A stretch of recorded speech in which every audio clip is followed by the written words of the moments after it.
오늘 본문은 성탄절 말씀으로 천사가 기쁜 소식을 전하는 내용으로부터 시작이 됩니다. 기쁜 소식은 좋은 소식을 의미하고 있습니다. 그런데 요즘 젊은이들에게 무엇이 기쁜 소식이냐 이렇게 물으면 카톡 소리가 기쁜 소식이다 이렇게 얘기를 합니다. 카톡 하는 소리가 기쁜 소식, 좋은 소식을 전하는 소리다 하는 겁니다. 그래서 젊은이들의 눈과 귀는 거의 다 스마트폰에 가 있습니다.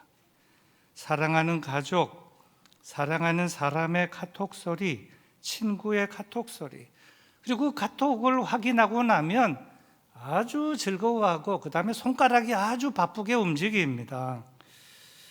그런가 하면 어떤 분들은 매달 25일이 되면 어김없이 들려지는 카톡 소리, 각종 연금이 입금되었다는 카톡 알림 소리가 기쁜 소식이다 그렇게 말하기도 합니다. 그런가 하면 어떤 분들은 아들, 딸이 부모님에게 손주들 사진이나 동영상을 보내오는 그 알림 소리가 그렇게 기쁜 소식이다, 즐거운 소식이다 그럽니다. 여기엔 저도 조금 포함이 됩니다. 그런가 하면 어떤 분들은 아들, 며느리, 또 딸 사위가 아이들과 함께 직접 놀러 오겠다는 소식이 또 기쁜 소식이다 이렇게 말하기도 합니다. 그런데 이러한 소식들은 사실 모든 사람에게 기쁜 소식은 아닙니다. 왜냐하면 해당되는 사람들에게만 한정적인 기쁜 소식이기 때문입니다. 각종 연금, 입금, 알림, 그 카톡 소리는 연금을 받는 사람에게 기쁜 소식이지 연금을 받지 않는 사람들에게는 아무런 감동이 없는 것입니다. 또 아들, 딸이 또 아이들과 함께 부모님에게 온다는 그런 또 소식도 아들, 딸들이 다 결혼하고 또 자식을 낳고 그래야 그 기쁜 소식이지 그렇지 않는 가정에는 또 전혀 기쁜 소식이 아니다 하는 점도 생각할 수가 있습니다. 그러나 오늘 본문에 소개되는 소식은 완전히 다릅니다. 어느 개인에게 소규모 집단에게만 해당되는 소식이 아니라 모두에게, 모든 사람에게 해당이 되는 기쁜 소식이라는 것으로 이 점을 강조하면서 천사는 이렇게 알렸습니다. 보라, 내가 온 백성에게 미칠 큰 기쁨의 좋은 소식을 너에게 전하노라. 여기서 온 백성이란 모든 백성, 모든 사람들을 의미하고 있습니다. 우리나라를 예를 들어 볼 것 같으면 작년도 2021년도 대한민국의 인구 통계는 정부 통계청의 공식 발표에 의하면 5,163만 8,809명입니다. 이 통계 속에 누가 들어가 있는가 하면 내가 들어있고 나의 가족이 들어있고 나의 친척들이 들어있고 우리 영등포교회 교인들이 들어있습니다. 또 친구들, 동네 주민들이 이 숫자 안에 포함되어 있습니다. 근데 대한민국의 모든 사람들이란 요 정도의 사람들뿐만이 아닙니다. 내가 아는 사람들, 나와 함께 친척, 가족, 친구를 넘어서 내가 모르는 사람들도 여기에 다 들어 있습니다. 심지어 나쁜 일을 저지르고 감옥에 가 있는 사람들도 이 숫자에 다 포함되어 있습니다. 그런데 지금 이 전하는 소식이 어디까지 해당이 되는 기쁜 소식인가 하면 내가 알든 모르든 어디에 있든지 모든 사람에게 해당이 되는 그런 큰 기쁨의 좋은 소식이라고 하면서 전해진 내용은 이러한 소식이었습니다. 오늘 다윗의 동네에 너희를 위하여 구주가 나셨으니 곧 그리스도 주시니라.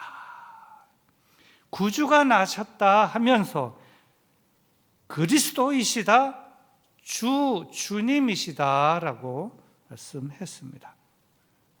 그러면서 좀 더 부언하여 설명을 했는데 그 아기가 어디에 있느냐? 어떻게 있느냐? 강보에 쌓여 구유에 누여 있으니 가서 살펴보면 어렵지 않게 쉽게 찾을 수 있고 만날 수 있을 것이다. 구유란 소나 나귀나 양들에게 여물을 주기 위한 통이기에 어린아이가 구유통에 누워 있는 것은 그리 어렵지 않게 쉽게 발견할 수 있을 것이고 알아볼 수 있을 것이다. 그러면서 또 전해준 내용이 있는데 그것은 14절의 말씀입니다. 지극히 높은 곳에서는 하나님께 영광이요 땅에서는 하나님이 기뻐하신 사람들 중에 평화로다.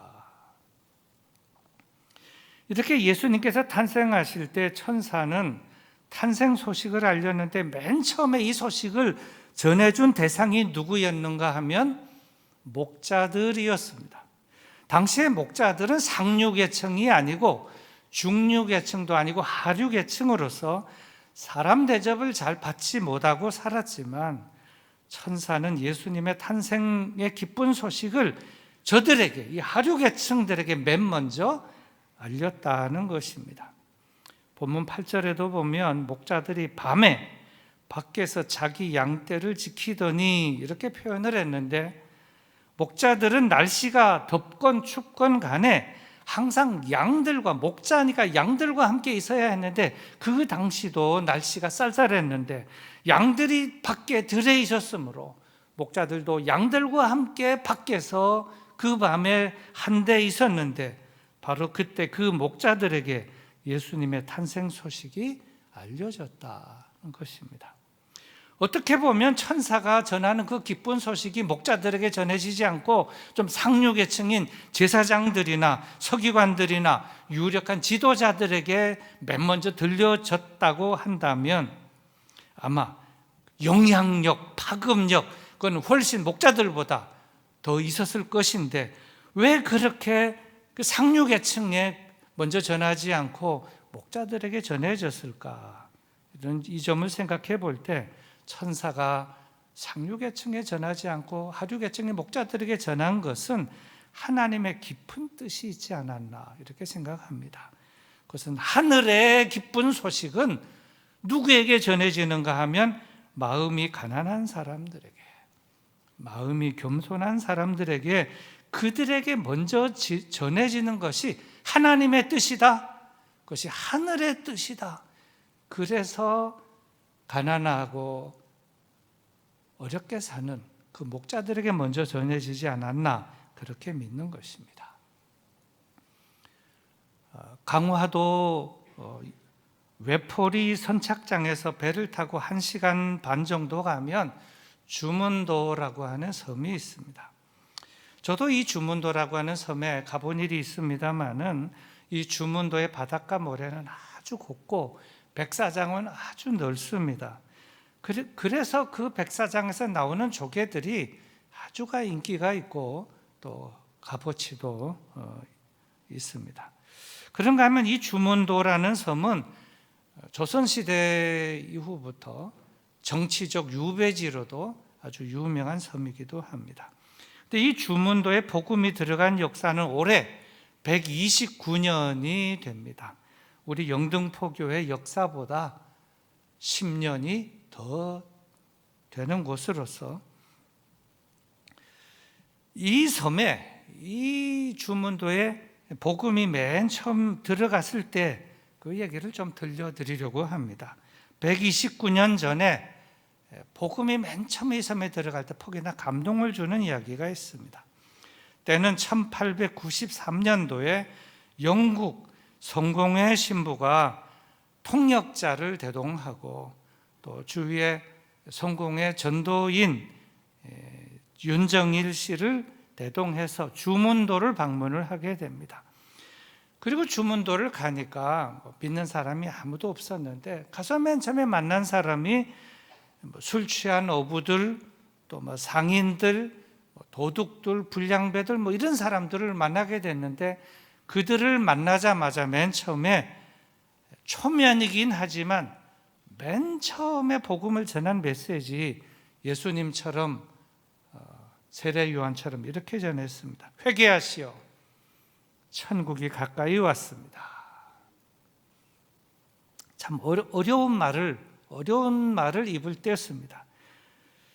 그런데 이렇게 직설적으로 회개하라, 천국이 가까이 왔다 이렇게 전했는데, 이 전도를 받은 그 사람들 중에 딱 한 사람이 예수를 먼저 믿게 되었는데, 그 사람의 이름은 김근영이라고 하는 분이었습니다. 이 김근영 씨는 예수님을 믿기로 마음을 먹자마자 제가 아는 것은 없습니다. 기독교에 대해서 처음 접한 것이지만 이게 하나님의 역사고 또 성령의 역사로 제가 이제 신앙생활을 하겠다고 이렇게 마음을 먹자마자 지금까지 조상 대대로 행해오던 모든 미신 행위들을 중지하고, 잘 모르지만 주일만 되면 거긴 아직 교회가 세워지지 않았으니까 그 영국 성공의 신부와 또 통역하는 통역인과 또 그 육지에서 일하던 전도인들 몇 사람들과 함께 주일이면 모여서 예배를 드렸는데, 그 예배에 주일마다 빠짐없이 예배에 참석하였다고 합니다. 그리고 또 가르치는 신앙생활에도 열심을 내었다고 합니다. 그런데 대부분이 겪는 그런 경험이지만 얼마 있지 않아 그만 그의 어머니가 열병에 걸리는 일이 발생을 하게 되었습니다. 일이 이렇게 되자 그 주문도에 사는 사람들은 막 뒤에서 수군거리기 시작했습니다. 조상신들이 해코지를 해서 그의 어머니가 열병에 걸리게 됐다 하면서, 저들은 이 김근영 씨가 교회 다니는 것 중지하고 또 예수 믿는 것 중지하고 사당도 다시 짓고 신주도 다시 모시게 된다면 그의 어머니는 반드시 병이 나을 것이다, 이렇게 다들 충고를 해 주었습니다. 하지만 이 김근영 씨는 달랐습니다. 제가 생각한 바가 있고 깨달은 바가 있어서 이제 예수님을 믿기로 기독교 신앙생활을 하기로 일단 마음을 먹었으니 얼마 안 된 초신자였음에도 불구하고 뜻을 굽히지 않았습니다. 이왕 믿기 시작한 것 희미하게 믿지 않고 열심히 믿기 시작했습니다. 그러면서 열심히 기도하고 인내하며 하나님의 은혜를 기다렸습니다. 그러면서 그는 자신에게 복음을 전해준 그 신부님과 또 윤정일, 권신을 그 전도인들, 그분들 집으로 초대해서 함께 간절히 기도를 드리기 시작했습니다. 그리고 저들이 그 영국 성공의 신부와 함께 처방해 준 약이 있었는데 그 약도 어머니에게 복용하게 했는데, 며칠 지나자마자 그 어머니의 병이 싹 다 낫게 됐습니다. 일이 이렇게 되자 몇 명 살지 않던 이 주문도에는 이상한 소문이 퍼지기 시작했다고 합니다. 예수신이 훨씬 강하다. 저는 성탄의 의미란 마치 이와 같은 것이다, 그렇게 생각을 합니다. 말하자면 주문도의 모든 사람들에게, 거기 사는 모든 사람들에게 하나님께서 큰 선물을 주셨다는 것으로서 오늘 말씀처럼 온 백성에게 미칠 큰 기쁨의 좋은 소식이 그 주문도에 들렸고 전해졌다는 것으로서, 그 섬뿐만 아니라 우리 교회나 우리 모든 사람들은 예수님의 이 탄생을 정말 감사하며 기뻐하고 즐거워해야 할 줄로 믿습니다. 이제 말씀을 맺습니다. 크리스마스가 되면 한 번쯤 들어봐야 할 음악 가운데는 핸델의 메시아도 있고 바하의 크리스마스 오라토리오도 있는데, 바흐의 크리스마스 오라토리오 제1부 제1곡 합창 부분의 가사를 소개하면 이렇습니다. 기뻐하라, 즐거워하라, 이 날의 영광을 찬미하라. 하나님께서 오늘 이루신 일을 가장 높은 곳을 향해 찬양하라. 두려움을 버리고 슬픔도 버리고 기쁨과 환희로 가득한 찬미를 부르라. 영광스러운 합창으로 가득한 찬미를 부르라. 영광스러운 합창으로 가장 높은 곳을 향하여 경배하라. 그런가 하면 크리스마스가 되면 우리 교회가 빠뜨리지 않고 꼭 부르는 찬송이 있는데, 그 찬송 참 반가운 성도요의 가사는 이렇습니다. 두 절만 소개하면 이렇습니다. 참 반가운 성도요 다 이리 와서 베들레헴 성 안에 가봅시다. 저 구유에 누이신 아기를 보고 엎드려 절하세 엎드려 절하세 엎드려 절하세 구주 나셨네. 여호와의 말씀이 육신을 입어 날 구원할 구주가 되셨도다. 늘 감사한 찬송을 주 앞에 드려 엎드려 절하세 엎드려 절하세 엎드려 절하세 구주 나셨네. 얼마나 감동적인 찬송입니까? 오늘 우리도 가장 멋진 선물로 이 세상에 오신 예수 그리스도의 탄생을 기뻐하며 감사하며 즐거워하는 복된 성탄이 되어야 할 것입니다. 함께 감사하며 기뻐하는 여러분들 가운데 하나님의 은혜와 또 평화가 가득하고 충만하게 되기를 진심으로 축복합니다. 기도하겠습니다. 언제나 우리와 함께 하시는 하나님 아버지, 어둠과 죄와 악에 빠져있는 사람들을 구원하기 위해 이 땅에 예수님을 보내주신 하나님께 감사와 찬송과 경배를 올려드리오며 예수님이 이 땅에 오신 진리를 깊이 깨닫게 하시니 진심으로 감사를 드립니다.